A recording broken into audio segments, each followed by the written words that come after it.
Wala raw ebidensya at may tuturing na isang propaganda ang mga opening statements ng pamilya ng mga biktima ng EJK sa confirmation of charges laban sa dating Pangulo na si Rodrigo Duterte sa International Criminal Court.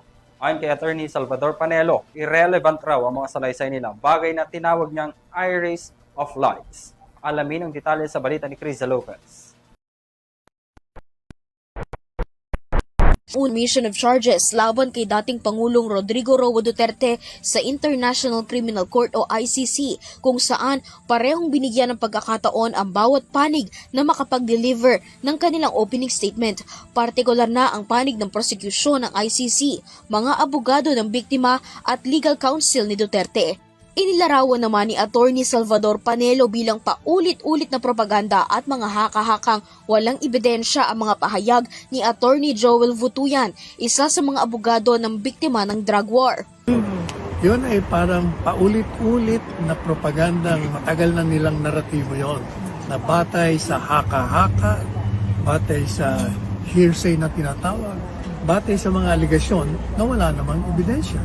Giit niya na irrelevant din ang pag-uugnay ni Butuyan sa planong pagtakbo ni Vice President Sara Duterte sa pagkapangulo sa 2028 sa kaso ng kanyang ama sa The Hague.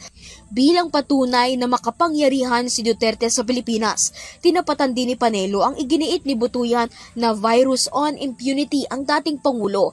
Giit ni Panelo, virus of lies ang kabilang panig dahil sa mga kasinungalingan at propaganda na pinapakalat nito noon pang mga nakaraang taon laban kay Duterte. Yung sinasabi niyang virus of impunity, I think he's referring to the virus of lies that they and he, people like him, have propagated all these years against the former president. Silang kailangan bakunahan ng katotohanan at hindi yung Nanindigan si Panelo na irrelevant ang nangyaring hearing kahapon. Giit niya na ang dapat unahin ng ICC ang pagtitiyak na may jurisdiksyon sila sa Pilipinas para litisin si dating Pangulong Duterte.